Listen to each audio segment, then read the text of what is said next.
My name is Sam, she, they, and I am a supporter of FC St Pauli. My name is Shaun, and my pronouns are he, him, and I am also a supporter of FC St Pauli. Hi, guys. Hello. How are you doing? It's a beautiful day here in our part of the world, so yeah, I definitely can't complain. I can never complain when the sun is shining, and it's not 35 degrees. Or hotter. Or hotter, so it's good. First things first, cheers, guys. I, of course, have cheers. Some whiskey. You guys have been kind enough to buy your own coconut water. I can't tell you how happy that makes me. Well, if you want to buy us some whiskey, I mean, we wouldn't complain about that either. I don't know if the two mix terribly well, but we could experiment. I mean, if it's for science, we could probably come up with something. If I had known that this was a whiskey podcast, I would have shown also up with whiskey. Yeah. One of the club sponsors is Jack Daniels. So, I mean, we sometimes have a bottle lying around for such an occasion. But yeah, coconut water is, I find, a beverage best shared with friends. So yeah, it's perfect. I'm so glad you guys are drinking coconut water. It's a gag that I want to bring back to the podcast. And also I'm thinking, and purely inspired by you guys, I'm thinking now is a good time to do some podcast merchandise with coconuts. It'll be interesting. Some faraway fans, private label, premium, exclusive coconut water. I think you could make it happen. I think you should make it happen. I should. So, my first question, how and why St. Pauli? I'll let you take that one. Well, I seem to be the instigator. So, once upon a time, someone that I was going to college with got an order from a football shirt distributor based in the UK, and they always included a paper catalog. And I'm a bit of a football shirt nerd, so he gave me the catalog when he was done with it, and I leafed through it. And I saw in this catalog half a page dedicated to this club that I'd never heard of before. But it seemed very strange that they had dedicated this amount of space to this club. Not in a million years do I think I would have heard of it otherwise. And they had two crests. There was a skull and a crossbones and a red gate. Kind of looks like a castle or a cathedral, but I've come to learn it's a gate. And a couple of football shirts. And the football shirts were really cool. One was like kind of a beige, kind of very subtle camo pattern. And the other one was black with kind of a splotch over it. And it was the kit of FC St Pauli.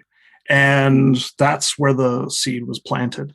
At the time, I was a Liverpool supporter, or at least I thought I was a Liverpool supporter.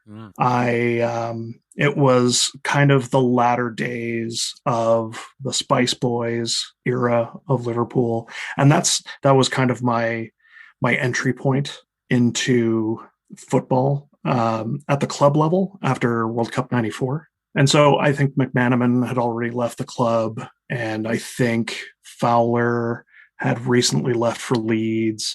I was like, oh, well, the squad is changing, and I can't seem to get up early enough in the morning to go down to the pub and watch the game. So I was like kind of slowly growing away from Liverpool. And, you know, I was on again, off again. And when Jamie Carragher, kind of the last of that generation of footballers, retired from Liverpool, I didn't recognize any of the faces anymore. I hadn't really been keeping up with the squad or the results. Right. I'd completely missed the miracle of Istanbul completely. I read about it in the papers the next day. I was like, oh, okay, cool. We won the Euros, or European Cup, I guess. Neat. And that reaction should probably be a little stronger if it's a club that you're in love with and you truly support. So I'd slowly grown away from Liverpool, and then I'd run into this beautiful young lady at a pub to watch a World Cup match in 2010, and we kind of hit it off. And she liked football, and I liked football. But the one thing that I was pretty sure of is that I didn't really care about Liverpool anymore. I mean, there was a bit of banter and some sniping back and forth, some playful jabs. But the passion wasn't there. She could make fun of Liverpool all day long, and I just didn't really care. And she did at great length, mercilessly, actually. But she was still, and I'll let you tell your club allegiance. I was kind of done, and I wasn't into the Premier League so much anymore. It just, like, the money in the game had completely exploded, and it just didn't seem like the game that I originally kind of fallen in love with. And I know that's the beginning of the Premier League, but I mean, there's been such a progressive curve of money going into the game. It just didn't feel right anymore. And I got to think, well, what's next? I love football, but I'm not feeling Liverpool anymore. Well, okay, I'll try on the Barcelona moniker for a little while. They're kind of an interesting club. They've got cultural roots. Yeah, it just didn't feel right. It felt very plastic. And then my mind got to wandering back to that fateful day in 2006 when I saw this catalog. I thought, well, what about that club? Who are they again? Let me look for a football club, Skull and Crossbones. And it led me to start researching about FC St Pauli. And it made me realize that I wasn't a Liverpool supporter. It was holding a place in my heart for the day that I found FC St Pauli. And that has been like a perfect fit from the moment that I looked them up on Google and started researching and finding about the political values and the history of the club and how those things aligned, like a jigsaw puzzle piece clicking into place. This is it. It's not that I loved Liverpool, and it's not that I ever fell out of love with Liverpool. It's that I hadn't found my club. So the old saying, the old quote from Eric Cantona, you can change your religion, you can change your wife, you can change everything about yourself, but you can't switch clubs. I hadn't found my club yet. And ever since then, I live and die with this team. It's so completely perfect. Growing up, my best friend is from Turkey, so we would spend Saturday mornings together, and what we had in Canada was Soccer Saturday, where they would show like extended highlights, and that's how I first started watching football, and that's how I found Manchester United. And so I grew up watching Ryan Giggs, Lee Sharp, kind of like really early days Beckham. He was never one of my favorite players, but like that's the era that I grew up, and I was fully invested. Like I completely thought that they were my club. And I was fine after Sir Alex Ferguson retired. I hung out through Moyes. I hung out through what's his face? I can't remember his name. I can see his face. It's like a potato. Who's the guy that everybody calls a potato? Anyways, doesn't matter.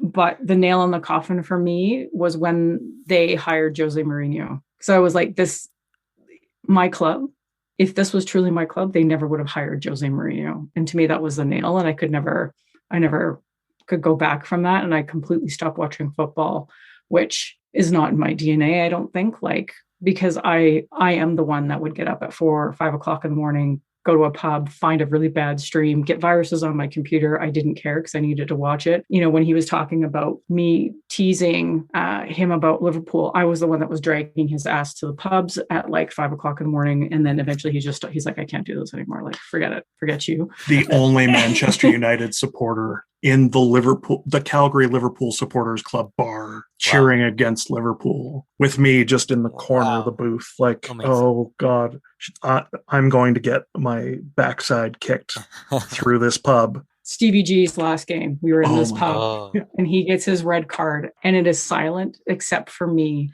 cackling. I couldn't help it. I thought like, this is like the perfect thing. And I was laughing. And I don't know how they didn't kill me. Like if they no, they really should have like, you need to go.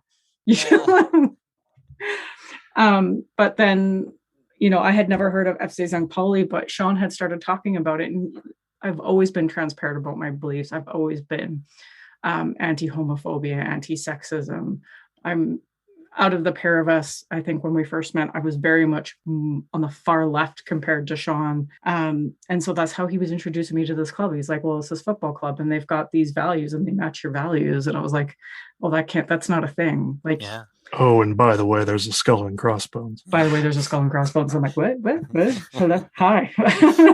Which is a horrible thing to say because, like, you know, a lot of long-term St. Pauli supporters kind of blast people when they bring up the skull and crossbones because it's like that kitschy kind of thing to, you know, Ed Sheeran has a skull and crossbones t-shirt, right? And Shaun always used to call me the silverware polish addict because he says that recovering. You know, I stopped watching Manchester United when they stopped winning, which is ironic because he also stopped watching Liverpool when they stopped winning. But neither here nor there.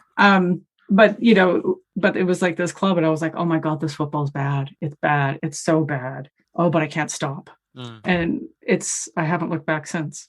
So ironically, our love of this, you know, anti-fascist football club that, you know, tries to eschew a certain amount of commercialization, although we own a lot of St. Pauli merch. The road that got us down to where we are now is through, of all things, a football shirt catalog from a company in the UK. Yep. A funny story about Soccer Saturday. So our national lottery company launched a program for sports betting very early on. Pre-internet. Okay. Very much pre-internet.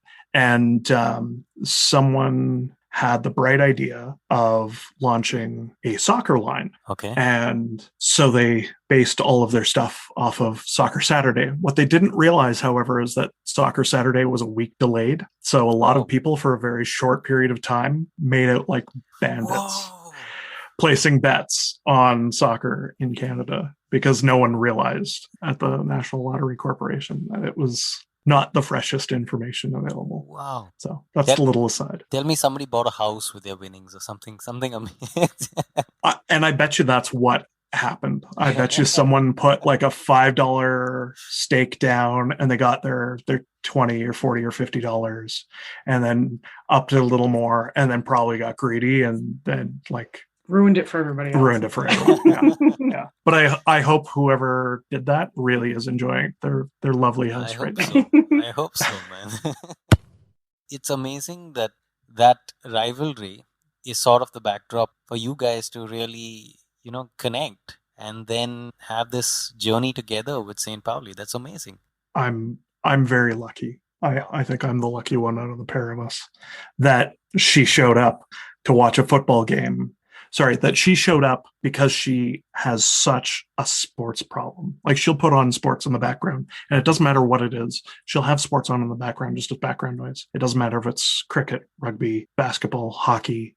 As long as two teams are competing or two individuals are competing, she'll watch it. It's a little insane that she chose that day to come and cheer against England at this English supporters pub because she just likes to be the nail that sticks up and gets in everyone's craw. She loves it. Rude.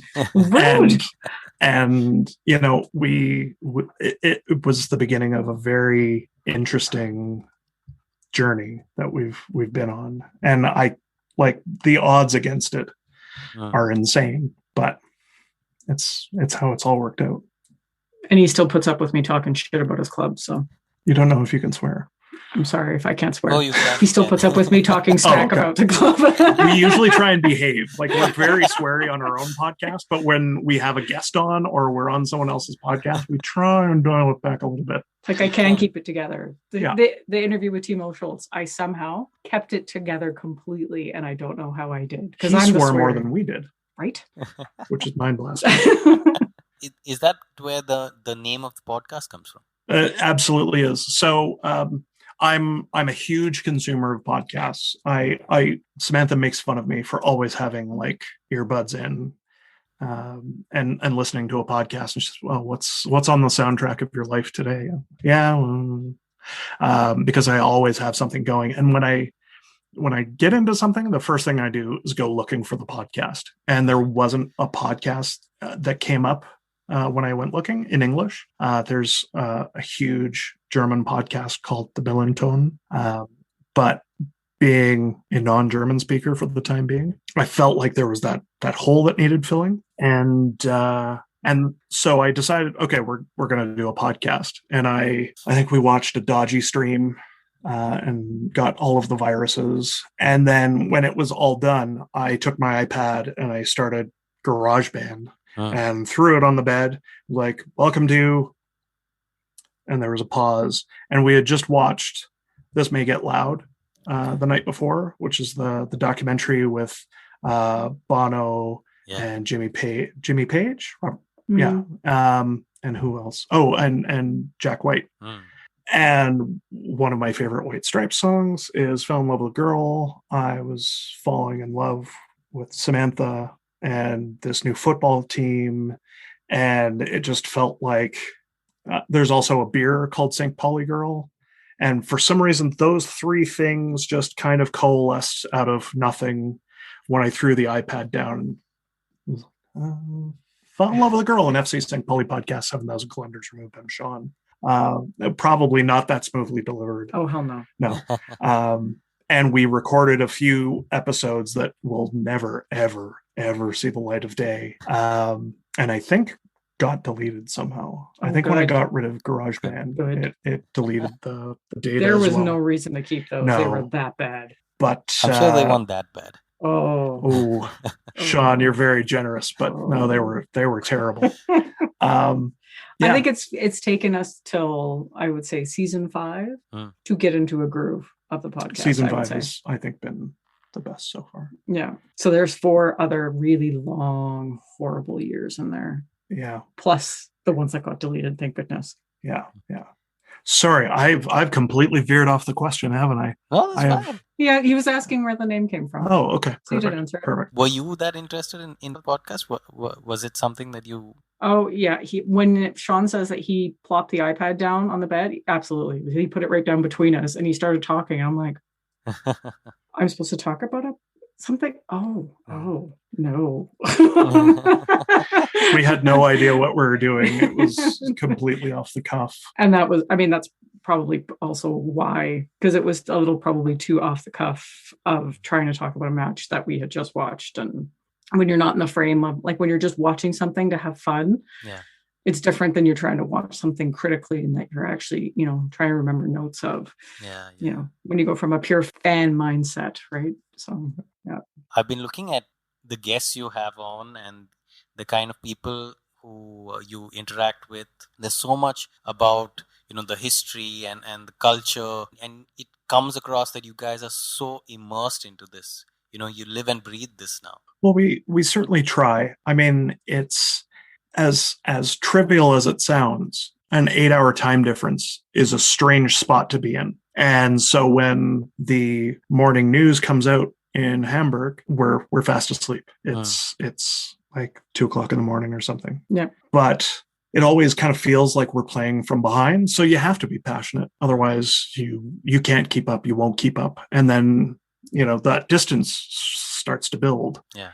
And you have to do everything you can to mitigate it. And really, when it's a labor of love like this, it gets very easy. If I wake up randomly in the middle of the night, the first thing I do is go looking for any sort of transfer news or any of the stories coming out around the club that aren't necessarily football related. If it's one of the social projects or a new initiative that the club is taking, there's always something to kind of be keeping track of.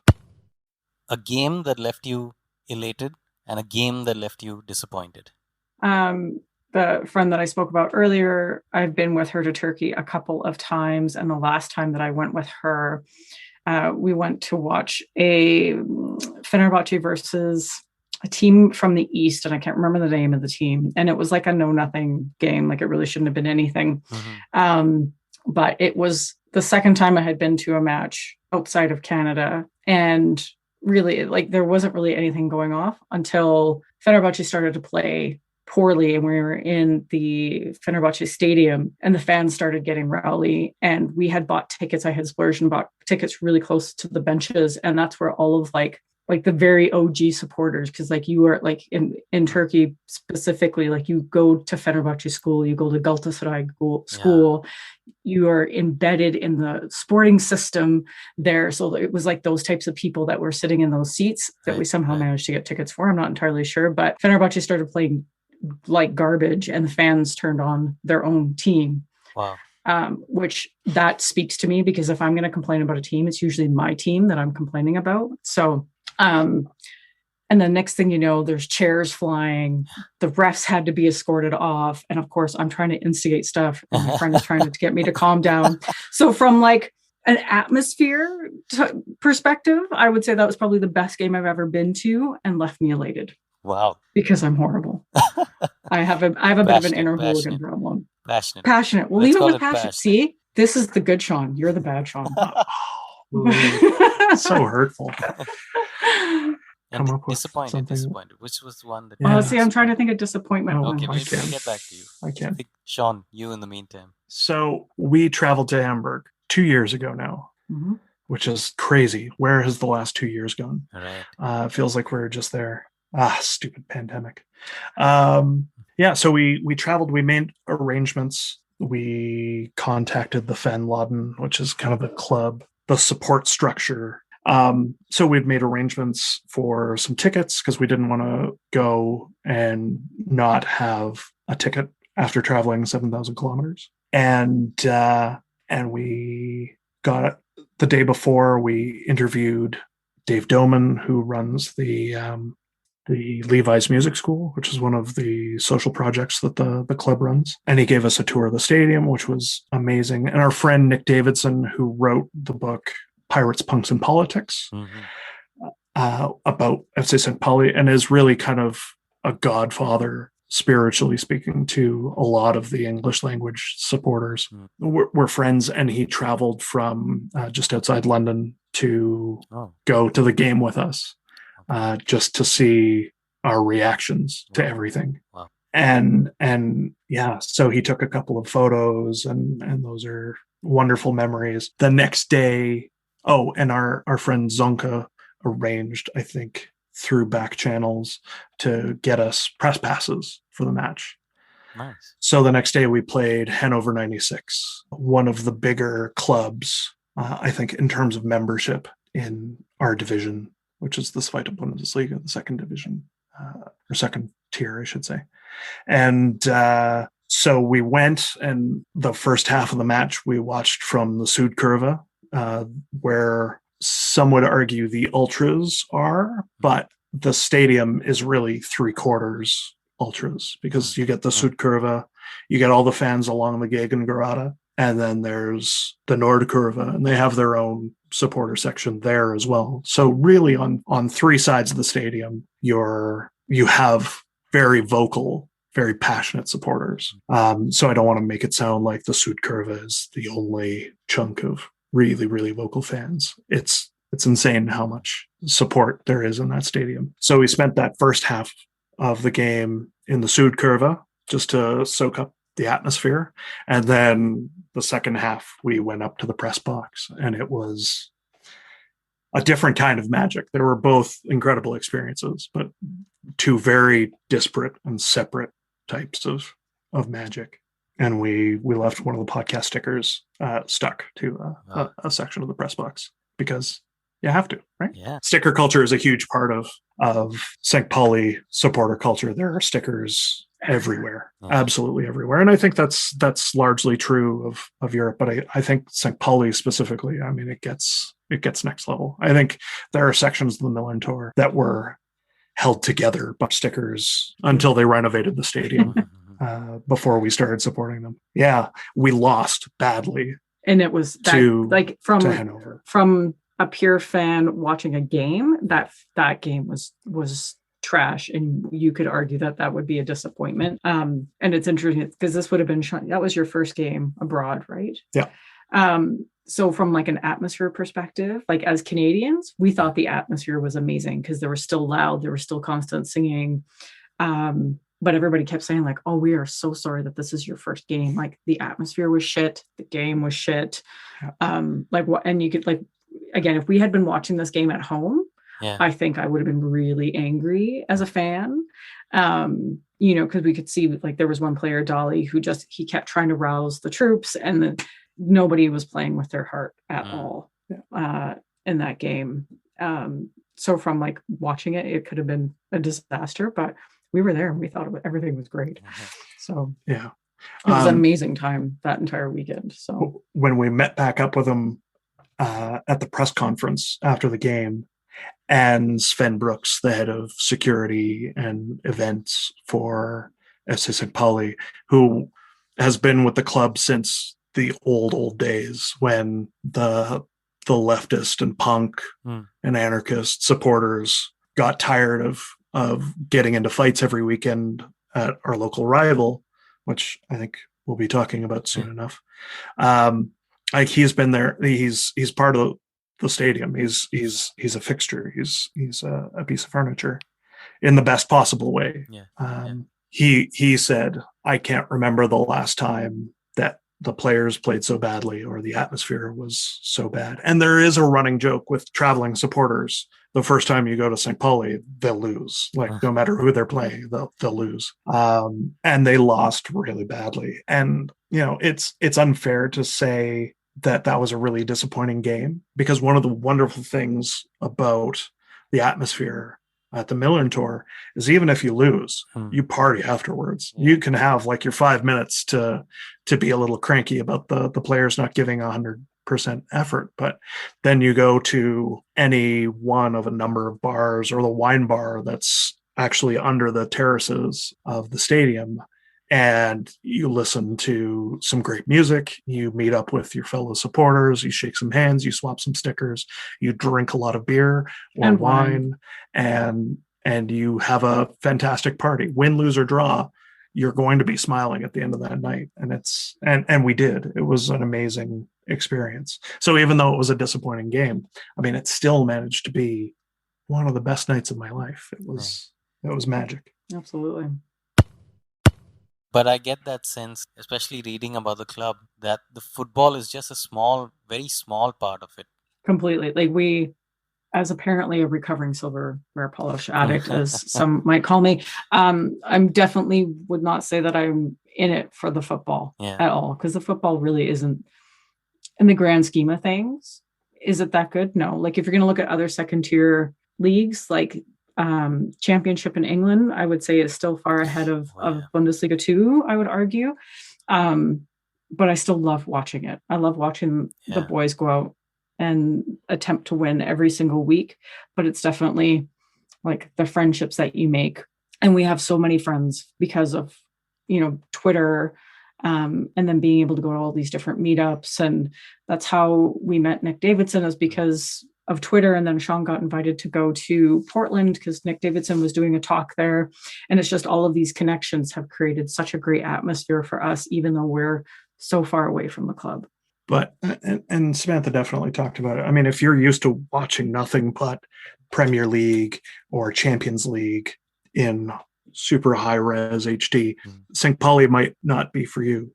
But if a club has to mean more than just football, then FC St Pauli is amazing, because I already mentioned it. There's the Levi's Music School, which is one of my favorite parts of the club. So the VIP boxes in the Millern Tour, the Separés, the major sponsors each have one, and Levi's is one of the major sponsors of the club, and each Separé has a theme based around the sponsor. So Astra Beer, for example, I think it's very much a bar sort of setup.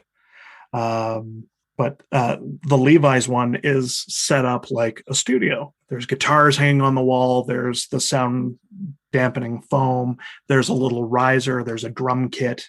And for these boxes, it's decoration. But for this one, the Separé is used one out of every 2 weeks. And that's for game day. And that's when the sponsors have the run of the joint. And the rest of the time, it is a free music school for kids in the district. who might not have an opportunity. So they get free lessons, they get free instruments, and they get to nourish this creative outlet. And that's a story that I think you would be hard pressed to hear from another club. There's also Viva Con Agua, which is a global clean water project backed by the club. There are... I'm under a little pressure. I found the kindergarten bit so amazing. Yeah, there's a preschool program in the stadium. And on game days, all the little bodies come down the stairs and they go into their section and they get to absorb the atmosphere and be immersed in the club and be an important part of the club. There's also a youth program called Rabauken, and they, before the pandemic, would be the mascots who would come out with the players every week. It's that part of the club that takes it to the next level. It dials it up to 11. And during G20, the Millerntor acted as an alternative media center and offered lodgings and hygiene facilities for folks who were there to cover the G20 summit in Hamburg from a non-mainstream media source. And then our ex-head coach also walked in the G20 protests. He was still associated. That was Evald Linen. He was still associated with the club at the time, or he still is to this day, still associated with the club. But I'd been to Manchester and been to Old Trafford, and it was a night and day difference and experience. And even yes, we knew a bunch of people, but there's so much more atmosphere around the stadium and people just being welcoming and people hawking tickets to each other. And everybody just kind of hanging out and chilling together. And it's completely different than I think any other club that I've been to. So it's definitely something magical for sure. With each of them, you get a sense that each idea implemented comes from a very clear ethos and philosophy. Yeah. Like you said, you'll find difficult to find in any club, let alone big or small. Clubs talk about community, they talk about fans, standing up against bigotry and fascism. It's not just a stance. It's a very active involvement in each and everything that they do, which is so hard to find because we're used to seeing these clubs as big corporations and organizations that it's difficult to imagine a club doing this. But here they are as a living example.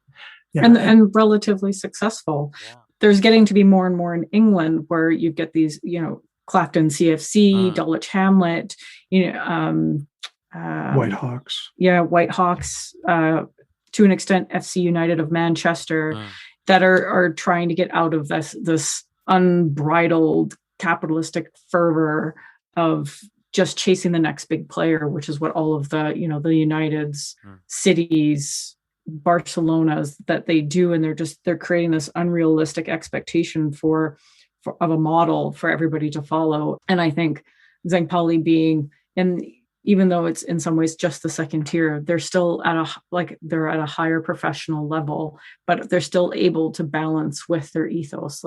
Absolutely, capitalism is involved because it has to be. They're still, at the end of the day, they still have to earn money to play players and just remain in existence.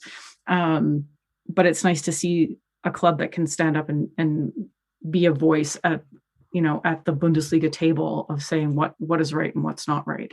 And really punching above its weight as well. I mean, a couple of years ago, there was a huge kerfuffle in the German system because of the 50+1 rule, which people are much more familiar with in the last couple of months, ever since the announcement of the European Super League. So one of our executives went to this league meeting and was a very outspoken and very passionate defender of 50+1. And I think it was Karl-Heinz Rummenigge from Bayern Munich said, "You're turning this into a populist sideshow. This cannot stand. 50+1 is holding us back, etc., etc." Bayern Munich, poor little Bayern Munich, have barely two pennies to rub together. But I mean, in terms of being able to champion causes and use their full-throated voice to defend the things that are important to them.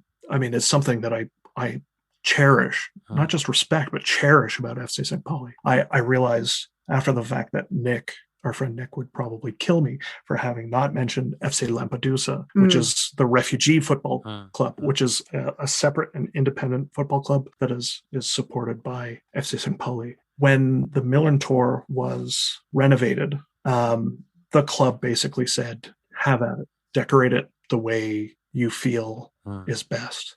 Here are a couple of guidelines, but otherwise have at it. And there is a huge mural on one side of the stadium, kein Fußball den Faschisten. So no football for fascists. You put that right out there. You paint it on the stadium. You put it in a place that's undeniable to anyone. And you, if you take the cues from the supporters, those roots and that love just grows deeper and deeper. And at some point you won't be able to remove the two.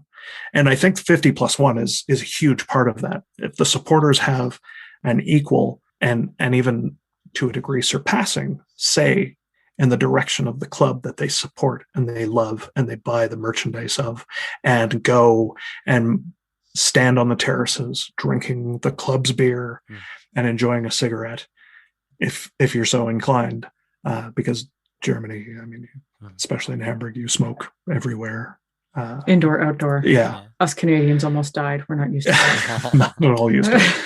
But, one of the experiences that I will never forget is we were walking through the district and we rounded a corner and there was the Millantor.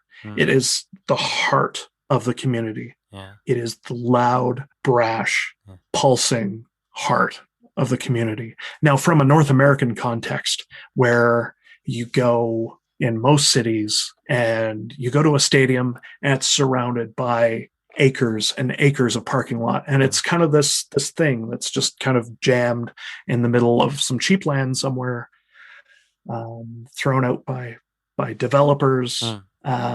It's a different experience to walk around a corner and there it is, the Millantor Stadion, compared to you can see it from kilometers away in any direction if you're going to a stadium in most cities in North America, because they're so removed from a community that they're supposed to be part of. I mean, look at teams in MLS where, I think it's Red Bulls. Yeah.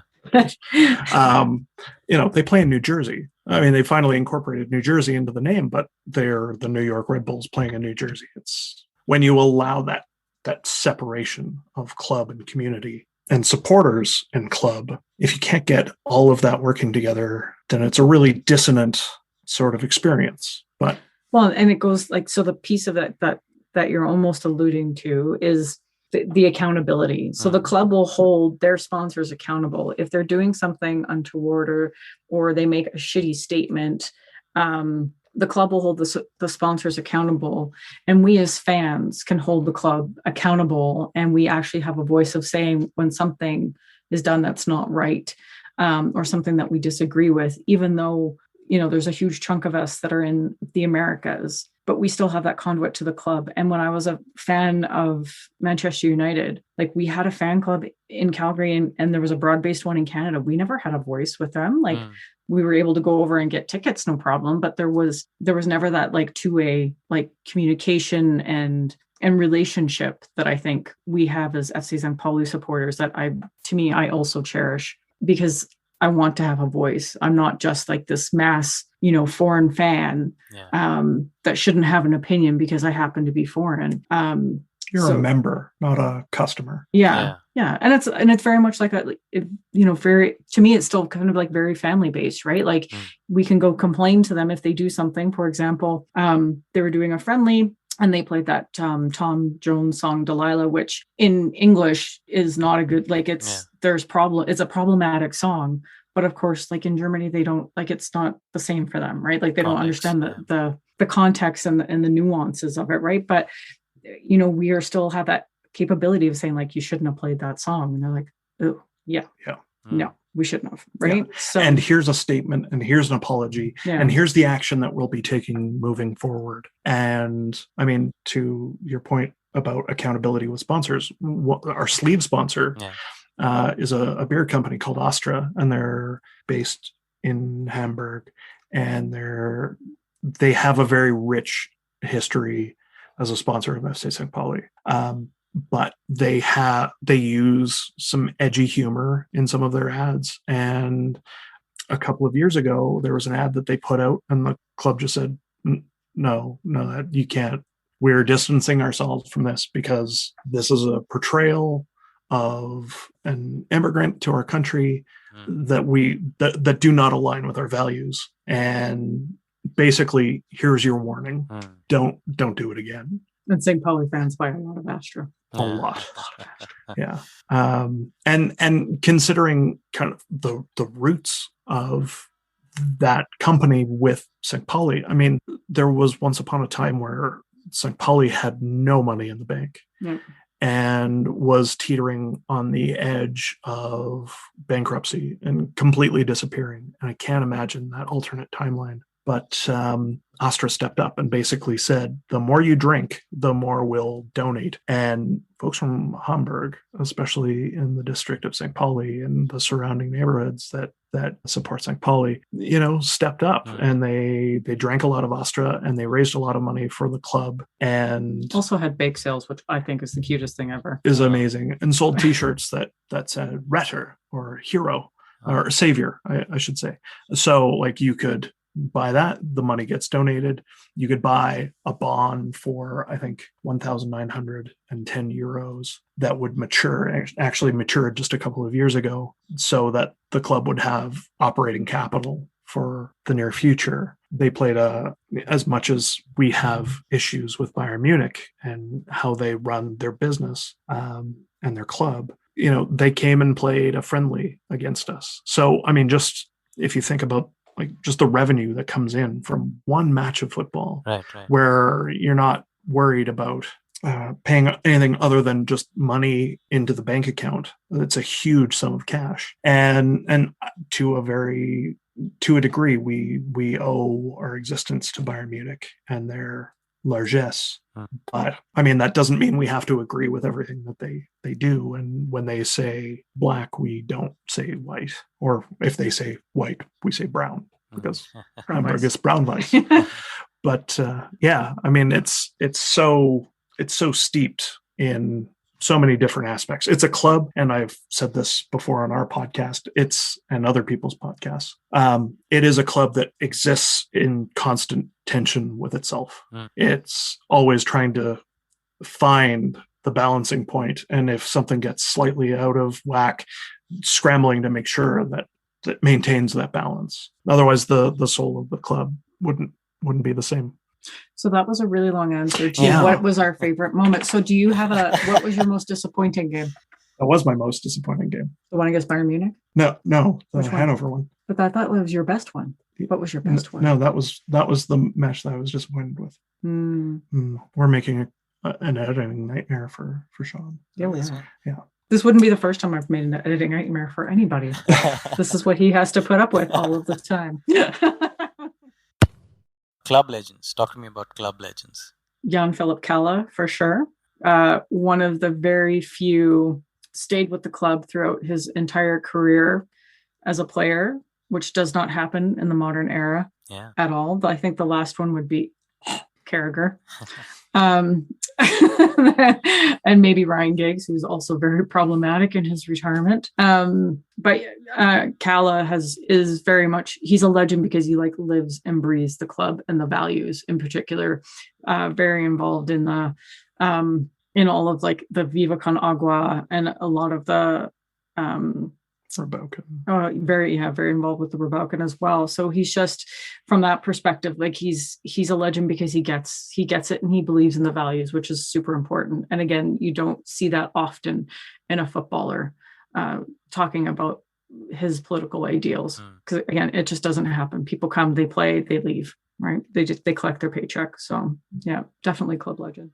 I would have to say Fabian Boll for my club legend. He's not someone that I got to see play. But one of the cool things about FC St Pauli's streaming service is you can go back 5 years. So we've watched his testimonial match. or sorry, I don't think it was a testimonial. It was his last league match at the Milan Tour before his retirement. And I mean, FC St Pauli has a turbulent history, both as a club and its supporters with the Hamburg police. And especially when you take it back to the roots of the modern era of St. Pauli, when it was punks and anarchists and squatters looking for a football club where they could just bring a case of beer and hang out with their friends and have a laugh and watch some football without having to get into a fight with neo-Nazi skinheads or something. The Hamburg police have caused a lot of problems for those communities in the club's history, and rousting squatters and anarchists from one particular building in Hamburg. So there is no love lost between FC St Pauli supporters and the Hamburg police. Fabian Boll was a part-time footballer and part-time police officer.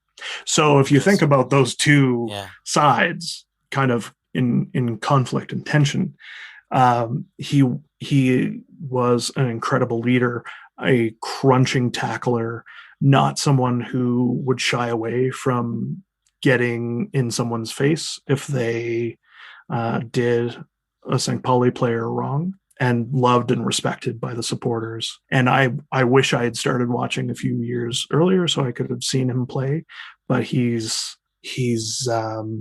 definitely a club legend for FC St. Pauli. There is a common thread between those two players, though. They are both working on their management licenses.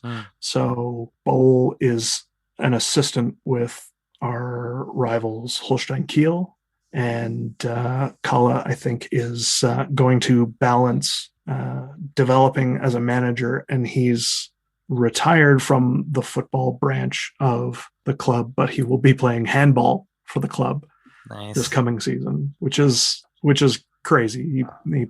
It kind of blows my mind that he's that entrenched in the club that, oh yeah, okay, my football days are over, but yeah, I'll throw a ball into the back of a net. That's cool. Players you think deserve a bit more praise for their time at the club? I think over the last season in particular, Marvin Knoll was underutilized. We had a couple of players come in. So he technically should be like, I would say, like a defending midfielder or an attacking defense kind of position. We had two players come in and take his spot, I would say, a little bit, one of which I kind of agree with. The other one, not so much. He hasn't quite cemented in my brain why he should be playing, but I think Marvin Knoll over the past, or since he's come, I think has been underutilized. The first, I would say, like year, he was really involved, definitely our set piece person for sure, but he just doesn't seem to fit in Timo Schultz's tactics in the past year, and I think that's a bit of a shame. For me, I would say it's been a few of our younger players who have either not cracked the first team or have moved on very recently. So we have a Costa Rican international called Luis Cordes, who is named to the first team this year, but hasn't really broken through yet. We had a young man named Leon Flach, who was born in Texas, but very much raised in Germany, of German parents, who were in the States for work. I think he has ambitions for the U.S. men's national team. So he requested a transfer to the MLS. So he plays for the Philadelphia Union. He did not get nearly enough playing time when he was with us. Yeah, and scored a goal in a derby game. So, I mean, you could see that potential, and especially on a big occasion like that. Yeah. It was a shame to let him go. Ersin Zahir, which one of the big three from the Super League, the Turkish Super League, I should say, we're looking at him, and he's gone to a smaller club, but I think kind of like Samantha was saying, I don't think he necessarily falls into the philosophical context of the of our current manager's vision. So he's left the club. So there's some youngsters there that I wish we had spent a little more time with, but we also have a crop of youngsters that are coming up, and they're looking promising as well. Young players you're looking to see more of? I really want to see Vikov, who's been named to the senior squad again this year. He was very much used as a bit of a super sub in the last season. I would like to see him start, though. I think he can create a little bit of magic for sure. Christian Feet, who has made a couple of appearances in the first team last year, I think has something special in his boots, and hopefully he'll get a chance to show that in the coming season. Igor Matanovic is another young player who's had a little more opportunity in the first team, but he's also had a chance to score on a big occasion, and I really want to see him develop, and hopefully he doesn't get sold on or loaned out, as is our club's have it in the last couple of years. Went to the wine bar after the Hanover 96 game that we went to, and you put like a deposit on your wine glass, and then if you bring back the token in your wine glass, you get your money back for it. But so I kept the wine glass, and so that's one of my favorites. And the other one is, funnily enough, technically not a football anything related, but it's a little hat, like a toque that has devil's horns on it. And I wore it to the Manchester United Liverpool game that I went to at Old Trafford. So brilliant. Yeah, I'll have to send a picture of it to you. I love how Shaun. It's the most ridiculous. My Shaun is disgusting. I love it, and it's very toasty. It's good in our Canadian winters. I'm going to cheat as well. I have a couple of cherished objects. One is the press pass that we got when we went to the Millern Tour. It was an unparalleled experience and part of one of the most wonderful days. The other is a pair of goalkeeper's gloves that were signed by our backup keeper, Philip Hirvagen, who is very, very active with Viva Conagua. And as with many things, it has a bit of a story behind it. It's the memento of an insane day. We went to New York to watch the last match of the season with the East River Pirates, who are the New York Supporters Club. Okay. And they meet at the East River Bar in Brooklyn, just underneath the Brooklyn Bridge. They have a very famous mural on their patio of the Statue of Liberty, but the face is replaced with a skull. And it's such a wonderful place. It's also a bike courier bar. So there's always it has an energy. It has its own vibe, and it's really cool. The first time we went there, we spent a couple of days in New York, and I'm going to tell the story. I'm sorry. I'm going to tell the story. So we wake up, we do a little sightseeing, we take a walk along the Hudson River in the opposite direction, and then at the last moment, we're like, okay, we'll grab a cab to the East River Bar. It's only a few blocks, but let's save our energy for the party. And Samantha and I got out of the cab, and she suddenly realized that she didn't have her phone on her. Oh. She had left her phone in the back of the cab. So we stopped in at the bar and said, hey, we were coming early to help set up and give any support that we could. Here's the thing, though. Samantha's lost her phone in the back of a yellow cab in New York City. We don't know the driver's name or his number. Yeah. So we need to fix this, because it had a ton of photos on it from our trip. Everything was on there. Everything was on there. So the story has a happy ending. The next person in the cab saw it, picked it up. We rang the phone a few times. Eventually they picked up. We arranged to meet. We ran all over town to get the phone. Could not get a taxi when I actually wanted one. No. Because we somehow ended up in the, this would have been in the middle of Sabbath. Okay. In the very traditional Jewish part of Williamsburg. Okay. And I didn't realize it until after the fact that I was like, oh, that's why we didn't get a cab, because why would there be cabs in this area on Sabbath? Yeah. So we get the phone. We thought we were going to an address, and it was a hotel. Okay. And it was a whole big thing. It was total chaos and pandemonium. Flagging down a cab, racing back to the East River bar. They waited for us to arrive to start the match. We watched the match and drank to catch up. So we became very intoxicated very quickly. And this last match, the club had sent a ton of stuff to them because they were doing a fundraiser for Viva Conagua. And they had a raffle. And my boy Philip, I love the guy.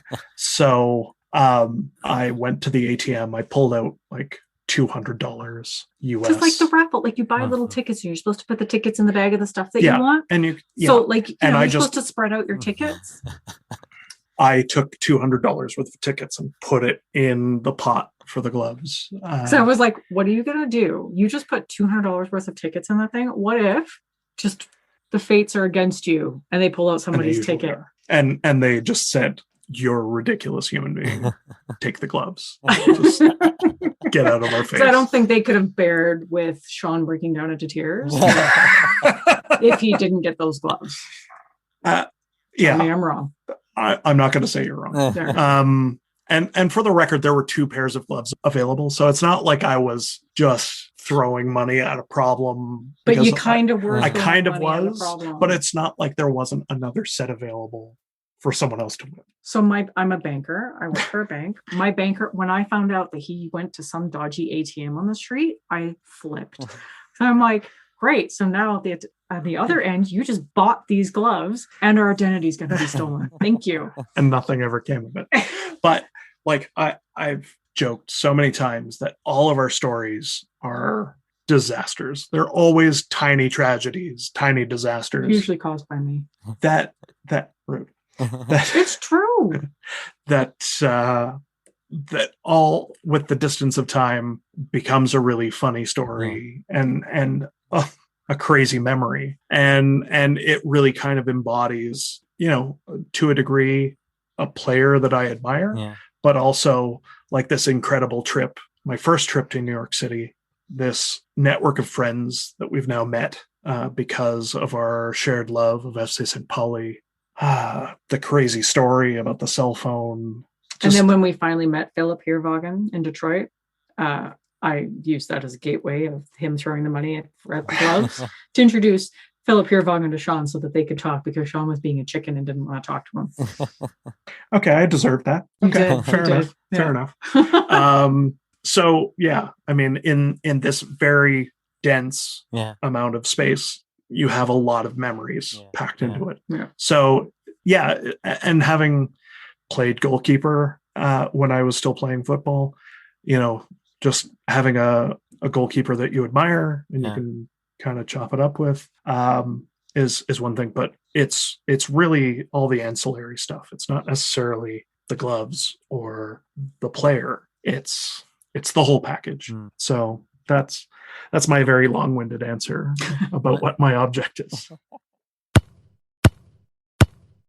We had a very poor run of form, and Jos Luhuke, for whatever reason, I had decided to watch the press conference for that game. And I don't know why I did, but I'm like, I'm just going to check in on the press conference. Like, there's no subtitles. I can only get up bits and pieces, but I'm going to watch this anyways. And Jos Luhuke went on the biggest tangent that I had seen in a really long time. And I thoroughly enjoyed it because I was watching it. I'm like, you're either going to be fired or you're going to quit. One of the two. Either way, it's a good thing. He's not my favorite FC St Pauli manager, that's for sure. No, most definitely not. Yeah, it was a great. That was a spectacular meltdown. Yeah, he had a meltdown. It was great. It was good. I think an incredible football memory for me, even though we weren't there last year, and we've danced around rivals a couple of times now, but we played the Nord Derby against HSV, the city rivals. The club that spent the longest amount of time in the top flight of the Bundesliga and have been languishing in the second division for a few years now. But last year, I mean, everyone was locked down or on stay-at-home orders, or just the pandemic stuff that has kind of become part of our day-to-day routine now, watching football in an empty stadium. But before the match, the supporters lined up along the bus route of the team bus arriving, and there were flares and there was pyro, and just kind of this outpouring of love for the team as they went to go and battle our city rivals. And the players took the pitch, and I don't think anyone saw it coming, but there was this huge fireworks display put on by the supporters. USP specifically. Yeah. So all the ultras just went to all this time and expense to create an atmosphere for this derby game that otherwise wouldn't have had much because of an empty stadium. But the supporters were able to make themselves felt in the stadium, even though they couldn't be there. And we went on to win 1-0 against a big, relatively rich club, which always think, kind of like Liverpool, always think that this year is their year. Yeah. And the manager of HSV at the time, when he went to our manager to, shake hands and say hello, the fireworks were going off. And I have this memory of him just like looking up in disbelief at what was going on in front of him. And it was, that's the power of the supporters right there. Even if they're not there, they can still have such an impact. And they did. And it was a great game, and it was the right result. And they missed the playoff spot by the 4 points that we took off of them this past season. So that's a good feeling. What I love about Bundesliga 2 is the insane amount of movement on the table. Like 1 minute we can be 15th. The next thing you know, we're 3rd. Then we're back down to 17th. Then maybe we'll hit 5th. And it's like this yo-yo all season long. And I love it. Like I love the anxiety of potentially being relegated. I love it. It's Shaun hates it. It's pure chaos. I love it and I hate it. I mean, but I thrive on it. It gives him anxiety, and me, I just I think at the 9th week of being in 17th place on the table this year, I don't think I loved it so much. But it's such a roller coaster because the stakes are so high.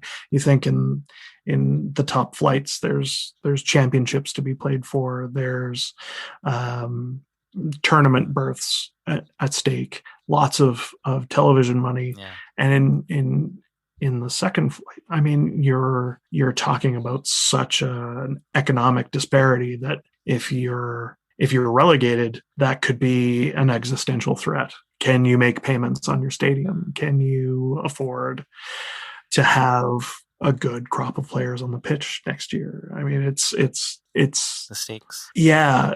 I mean, you should have your cardiologist on speed dial some weeks, because it's insane how much movement there is. Yeah. I mean, HSV, I hate to use their names because they're the worst, but they have worked so hard to try and get out of the second division, and they just keep falling short. And they can lead the league for almost the entire season, 90% of the season, and then at the end they'll find a way, and that's a huge amount of money that they're leaving on the table. And they're a big club with a big stadium and a big payroll. Clock that they had. So they had a clock in their stadium that said how many years they had been in Bundesliga, and it was like a continual counting clock. So of course, when they came to join us in Bundesliga 2, there were many jokes made. There were many stickers used to memorialize that poor clock. Yeah. It's insane. It's such a roller coaster. It's definitely a fun league to watch from that perspective. And there is good quality football.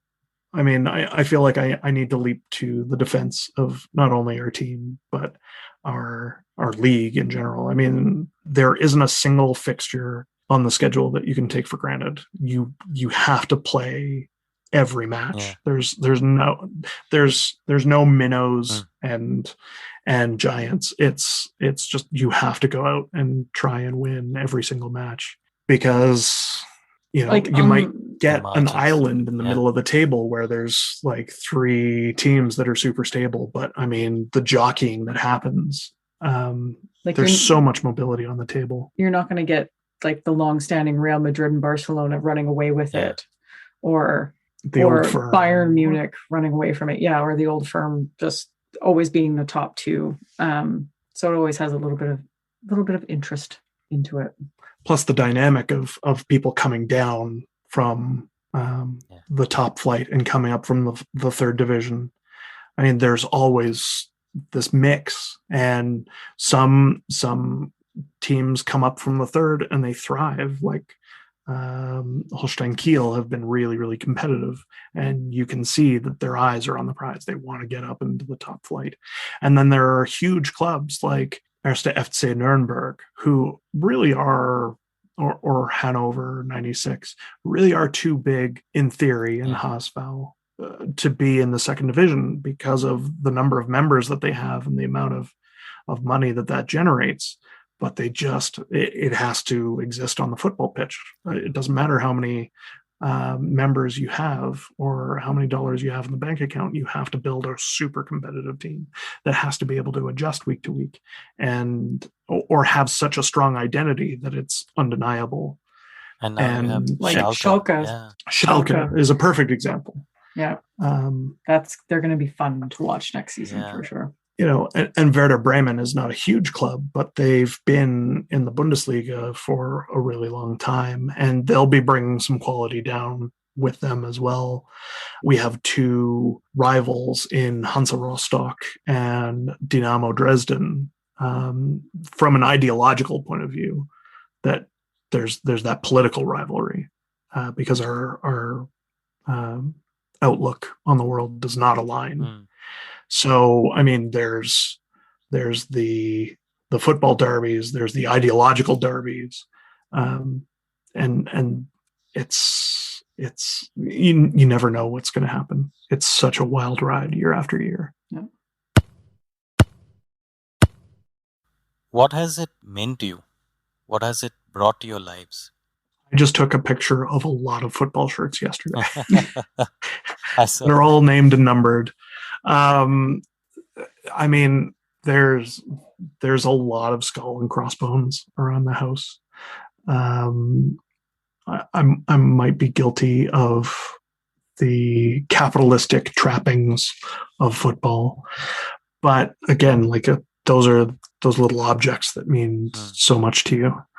But really, when it comes down to it, it's, for me, it's community, and being a very small part and contributing in our own little way to the culture and the accessibility of FC St Pauli. And even that feels kind of like an overstatement. But the people that we've met and the experiences that we've had, we've said it many times, but if you meet someone wearing a Totenkopf hoodie or t-shirt, and you say, oh, you're a St. Pauli supporter, you might not be best friends, but you know automatically when you look at that person that you share a core of values that you share. And it, you know, especially when you compare Premier League clubs, you know, you can have someone, as a random example, in India with an Arsenal shirt and someone in Canada with an Arsenal shirt. You could meet up and you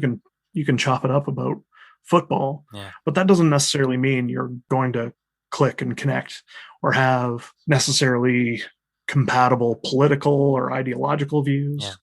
But with St. Pauli, I think there's something different there. When you support FC St. Pauli, you're in for the whole package. You aren't just there to watch the football on a Saturday or Sunday afternoon. You're there for what the club gives back to the community, what the community puts into the club. It's a holistic thing, but I think community is probably the best way of summing it up. Definitely, like we wouldn't have the relationships that we have, the friends that we have, if it wasn't for the club and then the podcast. And I think in a lot of ways, like this club is integral to our relationship as well, because like this is the one thing that we support together and we do together, and we talk to each other every week about football. I mean, whether or not we had the podcast, like it's just something that we really like to do together. And I think for us, it's really good instead of being on the opposite sides of English teams, because he doesn't like it when I make fun of Liverpool. So, but I mean, it brings us to. I don't care. I so don't care. It's the eye rolling, but it's something again. Like for me, it's everything about relationships. My relationship with Shaun and my relationship with kind of like the global St. Pauli community. And again, and it's a safe space. It's the one place in the world where you know that doesn't matter who you are, you're going to be accepted. And I think, if we do ever get to the first tier of Bundesliga, kind of going back to my just previous comment of setting the example of everyone should feel safe no matter where they are. Yeah. Like everybody needs to feel welcome. Like, of course you can have different opinions and we don't always get along with everything that everybody else says. But if you've got the basic core tenets correct and aligned with the club and your personal beliefs, and everybody is welcome, because everybody should feel welcome and everybody is welcome. And that's not something that I think all clubs are really good at doing. Yeah. Unless you want to contribute a whole lot of money. Yeah. Or unless you're Nazis. Yeah. But, so it's, in that respect, it would be nice to get up to Bundesliga so, we could share that message more broadly, for sure. But of course, being in first Bundesliga has other problems. Yeah. But on the other side of that same coin, I mean, I think to have people come to the club organically, and I don't mean this to sound like a gatekeeper, because I want everyone to support St. Pauli. I want people to understand and internalize the values that go along with being a St. Pauli supporter. But I think there has to be a bit of a journey. Mm-hmm. I don't want to see, I don't want to walk into a bar and see a whole bunch of people wearing Tottenham t-shirts, and then I rock up and be like, "Hey man, you're a St. Pauli supporter? Cool. Like, what do you think of the new jersey with the rainbow detail on it?" "Oh, I don't like that. Keep politics out of football." Politics is football. Football is politics. These are intertwined, and people who argue that politics has no place in football probably believe some things that I'm not terribly cool with. Because if you can't stand up and say, this is not a place for homophobia, this is not a place for racism, this is not a place for fascism or transphobia, if you can't stand up on a chair and shout that into that big room, and have everyone else look back and say, yeah, no, that's totally cool, then at what point are you just, the fashionable supporter who's there to just, it's a cool looking t-shirt, I'll throw that on. And with the Premier League, or a lot of leagues for that matter, rainbow laces, you'll have some ad hoardings for a week, and rainbow laces in the players' boots for a week. But anti-homophobia is a 365 day a year activity. It is not just a week. It's not just a PR thing. It's not, an element of corporate responsibility. It has to be deeply ingrained in the values and the culture of the supporters of the club, and in the front office of the club as well, from the CEO down to, the person who's, pushing around a broom after match day and collecting confetti and stuff. Like it has to be organic. And I worry, I think every sports organization in the world has, and in its DNA, the responsibility to go out and compete as hard as they can to be as successful as they can. If you're going out and playing a half-hearted game, you're not being true to yourself. You're not being true to your supporters. You're not being true to the spirit of the competition. And so I think there is a responsibility to go out and play as hard as we can. And if we get promoted, that's great. But promotion for the sake of promotion can't be the primary driver. It has to exist in kind of a homeostasis. Is that the right word? Like a holistic enterprise. It has to be all bodies pulling in the same direction for the same reason. So, that's one of the concerns of promotion. You don't want to be fashionable. You don't want to have, someone who says they're a St. Pauli supporter, but puts out, architectural details that, keep homeless folks from finding shelter for an evening. You can't, those two things don't go together. And if you're wearing a St. Pauli t-shirt while doing it, then you need to chuck that in the bin or give it to someone who that belongs with. So sorry, I went long-winded again. I talk. I'm sorry. With St. Pauli, the district of St. Pauli has, I hate even bringing it up because it's such a stereotype about the club, but the district of St. Pauli is encompasses the red light district of the city. Yeah. So, I mean, it's notorious for, a group of tourists to come party on the Reeperbahn, go get some tickets because the tickets are very cheap and very accessible, and go to a St. Pauli game because they're that fashionable club, right? With the quirky history and the cool skull and crossbones, and it's accessible to get into. You don't have to go for it. Like, it's in the community. It's right there. Right. So, I mean, I think when you rock up, there's kind of like but really, are you a St. Pauli supporter or are you a tourist? And not in a gatekeeping, if you're not from this postal code, then you can't support this club. I've never felt at any stage of our support of St. Pauli like we didn't belong and weren't accepted. But I think because of its proximity and because of its, you can get like I think a flight from London to Hamburg for like £100, probably less than £100 on one of the discount airlines. So it's like a cheap and easy trip. You can drink while you're watching football, which you can't do in England. You can smoke on the terraces. And I think a lot of guys especially get together for like a stag party, fly to Hamburg, get blitzed out of their mind on very cheap beer, act like idiots, and kind of make it an unpleasant experience for everyone else. Now, that being said, if you rock up and you say the right things, you have a conversation with the people around you and really connect, then I've never felt as though we haven't belonged. No, I was asked just once when we had gone, like, oh, how did you get your, because I was wearing the skull and crossbone sweatshirt, and they're like, oh, how did you get that so quickly? I'm like, oh, I've had this for years. Oh, like, so you're a fan.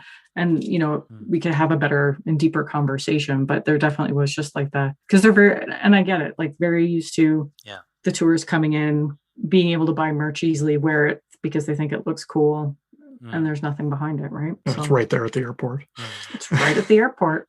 There's a fan or like a club shop in the red light district as well. So like, as in addition to the stadium. So like, merch is easy to come by when you're there.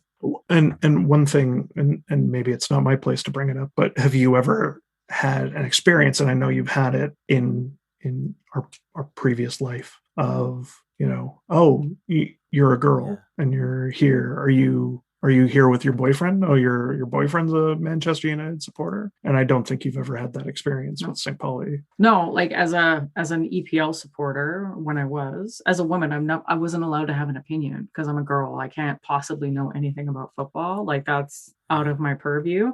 But with St. Pauli, I've never felt like that ever. Nobody has ever made me feel like that. And she is a woman of many opinions. Whether it's a little known fact. Like, you got to dig super deep to find that I have opinions. Jackass.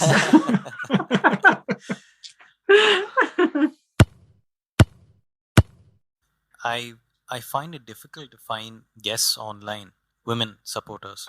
I think that they are very guarded with their comments online because of that, because of the reason that you just explained. I can understand the difference, but from league to league, it's different. Like somehow I feel when it comes to Spanish football, it's a little different.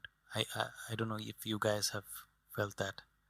I think you bring up a great point about it being different from league to league, because even if I think about when I'm in Turkey and there happens to be a game on, there is like, it has been, male dominated, but there's still acceptance of women, I think, and women are allowed to have their opinions. And again, it's very much ingrained of like, it's we as a family support this club. So therefore everybody, man, woman, child, is going to support that club. So I think it's a little bit different. Whereas like England, I think it's because of like having that hooligan past, I think, and the violence problems that they had in the 70s and 80s. And it wasn't a family-friendly atmosphere, which is why they're trying to turn it towards that way, which in some ways takes away, I think, a little bit of the atmosphere. But it's just like, I think the kind of intergenerational habit of it just being more male dominated in England specifically.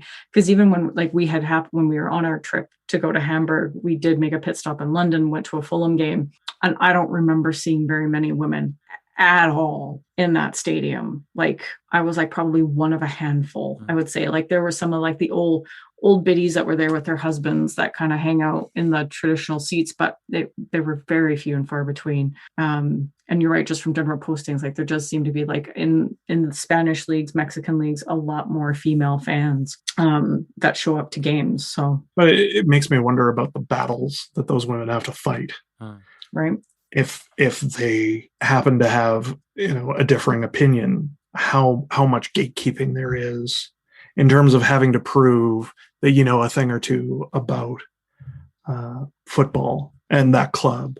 Like, oh, and God forbid if we think something's pretty. Like if we like a kit, it's like, oh, you like it because it's pretty, and you don't actually like the football. Like that kind of shit just makes my blood boil. Yeah. Like because like Shaun is a kit nerd and can deep dive on kits. But if I was to do that, it would be because I think things are pretty and not because I have a technical knowledge or an interest in actual kits. Like, and that kind of thing really frustrates me. But again, I've never felt that with St. Pauli. We were lucky enough to interview Marian Reimers from Fox Sports in Mexico. And we talked about kits and we talked about football. And she is super outgoing and lovely and down to earth. And I mean, just going on to social media, you see some of the vitriol that is sent her way, and it's like, how can you just write someone off because of, as she put it, what's between her legs? It's crazy that people look at the world that way. And I think when we chatted with her, something that really resonated with me, or it kind of stuck with me, because we were talking about women getting into broadcasting and color commentary, because it hasn't been easy for her, of course. But now, like, because in the name of equality, broadcasters are now then like rushing to get women in the chair, which is fantastic, but then they're not giving them the training and the support and the experience that they need to build up to doing some of these big games. So then when a woman does make a misstep because she hasn't had the same opportunity of training and support, that I think everybody will jump on and pick up on it even more. But if a man was to say something stupid, everybody just lets it go. Which we do all the time. I mean, men say stupid things a lot. But it's just that microscope, because again, like you get the people out there that don't think that women should be commentating, and you're like, oh, you're just put there because she's a woman. Well, no, she actually probably is qualified, but she hasn't been able to given the support. So of course she's going to make a misstep. I used to think, when guys would walk out of the pub on a Saturday morning into the cold hard light of day after watching their team get wrecked, about kind of moping out and, oh, my team lost. I never really got that. I almost thought it was like some sort of performative thing, like when Gaza cried, it was okay for everyone to cry afterwards. I never understood that. And now that I've found my club, that's like, I live and die by the results. If St. Pauli take to the pitch and they play like garbage, it ruins my weekend. I never thought I would be that guy, but yeah, when we win, it's elation, and when we lose, it's awful. but yeah, I mean, I don't think that people get enough credit for being a faraway fan. It's tough, and it's a journey, and I think back to like what it must have been like to be an English language St. Pauli supporter in like even the turn of the century. I mean, you didn't have Google Translate. You didn't even have Twitter. Like it. You didn't have TAFE out. Like there's so many things that make it accessible for us that it wouldn't have been accessible in the late 90s for sure.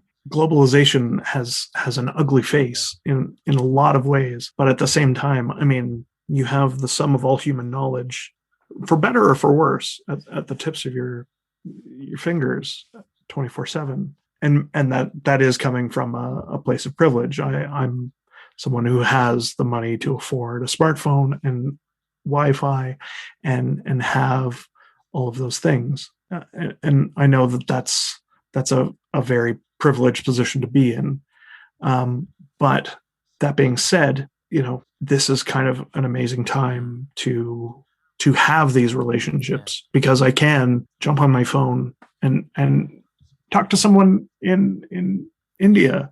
And it's not like when I was a kid and, I would get a phone call from my cousin in the Caribbean, and you would literally have to stop and say over on the telephone because of the gap, and you didn't want to have crosstalk, and it was insanely expensive. Like, this is such a cool time to be alive in a lot of ways. In other ways, it's pretty messed up. But I mean, the accessibility of, even being able to support this club that I love, that I live and die with, it's crazy. It's wonderful. It's terrifying. It's all of the things. It is all of the things. Sam and Shaun, thanks for coming on Faraway Fan. It has been an absolute pleasure. Thank you for having us and letting us kind of, fire hose the information out. And we appreciate you taking the time to talk to us about the club that we absolutely adore. Thank you so much. And maybe if you're interested, go and check out FC St Pauli. It's kind of a cool place. Yeah, be Arsenal. What? Yeah. Our what? I feel in my heart like I could somehow talk you into come to the dark side. Check it out. It's not. Everyone needs a second favorite club. It's at this stage. It's not going to take much. We're going to have another conversation at some point. This is going to happen. Okay. This was actually a propaganda bomb. That's why we're on here? One of our listeners actually pointed it out to me one day. Oh, you left that little snippet at the end. I'm like, yeah, that's on purpose. It's a stinger. See if everybody's paying attention. Yeah. Thanks for listening. I hope you enjoyed the show. Do leave us a review, and you can also find us on Twitter and Instagram @FarawayFanPod. That's Faraway Fan Pod. Thanks again.